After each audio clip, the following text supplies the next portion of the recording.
ജീവിതത്തിൽ ആദ്യമായിട്ടാണ് ദോശയ്ക്ക് മാവ് അരച്ചിട്ട് ഇത്ര പെർഫെക്റ്റ് ആയിട്ട് കിട്ടുന്നത്. അതിൻ്റെ സന്തോഷത്തിൽ ഇങ്ങനെ അർമാദിച്ച് നിൽക്കുമ്പോഴാണ് എട്ടിൻ്റെ പണി കിട്ടിയത്.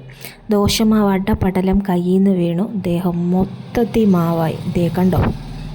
എന്ത് ചെയ്യണമെന്നറിയാതെ കുറച്ച് നേരം ഞാനങ്ങ് സ്തംഭിച്ച് നിന്നുപോയി. പിന്നെ അവിടെ എല്ലാം ക്ലീൻ ചെയ്തിട്ട് അതിൻ്റെ സങ്കടം മാറ്റാനായിട്ടൊരു 3-4 ദോശ ചുട്ട് ലാവിഷായിട്ട് അങ്ങോട്ട് കഴിച്ചു. ഇന്ന് മൊത്തത്തിൽ എനിക്ക് പാളിപ്പോയൊരു ദിവസമായിരുന്നു. ദേ അടുത്ത പണിയാണ് ഈ കാണുന്നത്.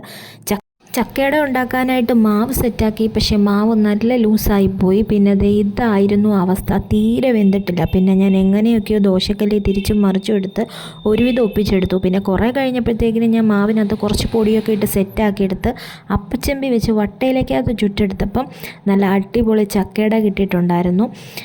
അങ്ങനെ അതിനെ കഴിച്ചു. എനിക്ക് ചക്കയട ഭയങ്കര ഇഷ്ടമാണ്. എത്ര കിട്ടിയാലും ഞാൻ കഴിക്കും. പിന്നെ 4 മണിയായപ്പോഴത്തേക്കിനും അവൽ നനച്ച് കഴിച്ചിട്ടുണ്ടായിരുന്നു. ചായയുടെ വീഡിയോ എടുക്കാൻ മറന്നുപോയി. പിന്നെ രാത്രിക്ക് ചോറായിരുന്നു. ഉച്ചയ്ക്ക് ചോറ് കഴിക്കാത്തതുകൊണ്ട് രാത്രിക്ക് നല്ല ചോറും മോര് കാച്ചിയതും ബീട്രൂട്ട് തോരനും മീൻ വറുത്തതുമായിട്ട് കഴിച്ചു.